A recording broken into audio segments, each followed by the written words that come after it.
Have you ever noticed that people rarely gossip about someone who isn't going anywhere? Think about it.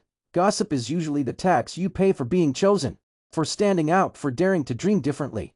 Every anointed one, every chosen one carried that weight early in life. And the whispers weren't random. They were signs, signs that destiny was stirring.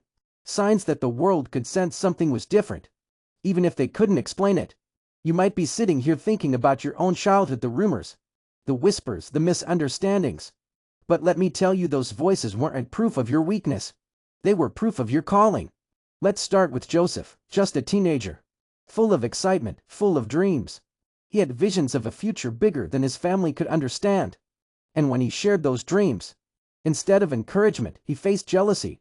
Instead of support, he faced gossip. His own brothers said, "Here comes the dreamer." Not with admiration, but with mockery. Pause on that. The very title they used to ridicule him. The dreamer became the evidence of his purpose. Because one day, it was that dream that saved them all.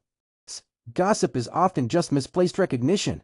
People can feel something on you, but they don't know how to honor it, so they whisper about it instead.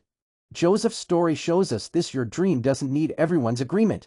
It just needs your endurance. Now let's talk about David.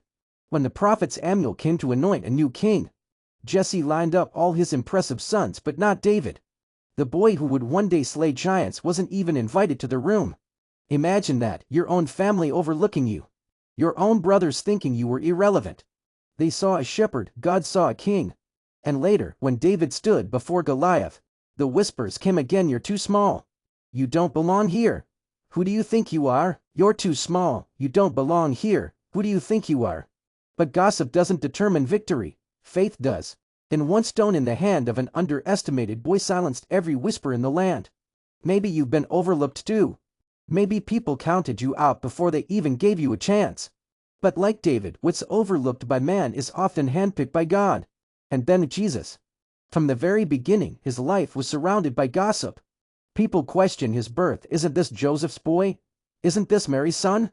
There were whispers about his legitimacy, his family, even his hometown. Later, when he began teaching, they said, "Can anything good come from Nazareth?" Think about that. The Savior of the world, dismissed because of where he grew up. Yet, through every whisper, through every rumor, he stayed on mission. And his story reminds us gossip may shape how people see you for a moment, but it can't stop what you were sent to do.